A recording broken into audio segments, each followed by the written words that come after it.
بسم الله الرحمن الرحيم.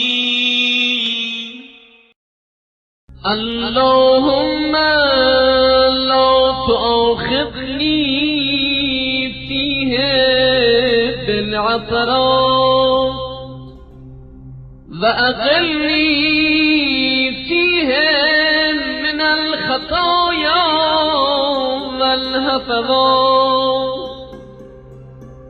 ولا تجعلني فيه غرضا للبلايا والآفات، بعزتك يا عز المسلمين.